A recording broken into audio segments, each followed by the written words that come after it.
ಮೊದಲ ಹಂತದ ಮತದಾನಕ್ಕೆ ತೆರೆ ಬಿದ್ದಿದ್ದಾಯಿತು. ಎರಡನೇ ಹಂತದ ಮತ ಸಮರಕ್ಕೆ ವೇದಿಕೆ ಸಿದ್ಧವಾಗಿದೆ. ದಕ್ಷಿಣ ಭಾರತವನ್ನ ಗೆಲ್ಲೋದಕ್ಕೆ ದೆಹಲಿಯ ಘಟಾನುಘಟಿ ನಾಯಕರು ದಾಂಗುಡಿ ಇಡ್ತಾ ಇದ್ದಾರೆ. ಮೊದಲ ಹಂತದ ಚುನಾವಣೆ, ಮೊದಲ ಹಂತದ ಮತದಾನಕ್ಕೆ ತೆರೆ ಬಿದ್ದಿದ್ದಾಯಿತು. ಈಗ ಎರಡನೇ ಹಂತದ ಸಮರಕ್ಕೆ ವೇದಿಕೆ ಸಜ್ಜಾಗಿದೆ. ಒಂದು ಕಡೆ ದಕ್ಷಿಣ ಭಾರತವನ್ನ ತಮ್ಮ ತೆಕ್ಕೆಗೆ ತೆಗೆದುಕೊಳ್ಳೋದಕ್ಕೆ ದೆಹಲಿಯ ಘಟಾನುಘಟಿ ನಾಯಕರು ದಕ್ಷಿಣ ಭಾರತದ ಕಡೆ ದಾಂಗುಡಿ ಇಡ್ತಾ ಇದ್ದಾರೆ. ಮತ್ತೊಂದು ಸುತ್ತಿನ ದಕ್ಷಿಣ ದಂಡಯಾತ್ರೆಗೆ ಸಜ್ಜಾಗಿದ್ದಾರೆ. ನಮೋ ಕೇಸರಿ ಸೇನಾನಿಯಿಂದ ಗೆಲುವಿಗಾಗಿ ಭರ್ಜರಿ ಮತಬೇಟೆಯನ್ನ ನಡೆಸಲಾಗ್ತಾ ಇದೆ.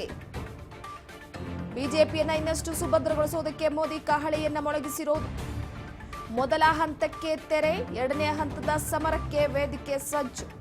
ಉತ್ತರ ಕರ್ನಾಟಕವನ್ನ ಟಾರ್ಗೆಟ್ ಮಾಡಲಾಗಿದೆ. ಈಗ ಮತ ಕಬ್ಜಾಕ್ಕೆ ಕೇಸರಿ ವ್ಯೂಹವನ್ನ ರಚಿಸ್ತಾ ಇದೆ.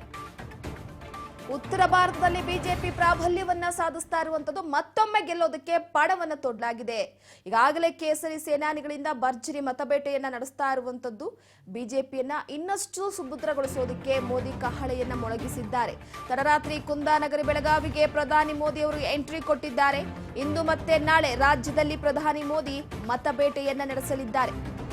2 ದಿನ 8 ಕ್ಷೇತ್ರಗಳು ಬೃಹತ್ ಸಮಾವೇಶವನ್ನ ನಡೆಸ್ತಾರೆ. ಇಲ್ಲಿ ಮತಬೇಟೆಯನ್ನ ಮಾಡಲಿದ್ದಾರೆ ಪ್ರಧಾನಿ ಮೋದಿ. ಬೆಳಗಾವಿ, ದಾವಣಗೆರೆ, ಹೊಸಪೇಟೆ, ಶಿರಸಿಯಲ್ಲಿ ಸಮಾವೇಶವನ್ನ ನಡೆಸಲಿದ್ದಾರೆ. ಬೆಳಗ್ಗೆ 10 ಗಂಟೆಗೆ ಬೆಳಗಾವಿಯ ಮಾಲಿನಿ ಸಿಟಿ ಮೈದಾನದಲ್ಲಿ ಸಭೆಯನ್ನ ನಡೆಸಲಿದ್ದಾರೆ.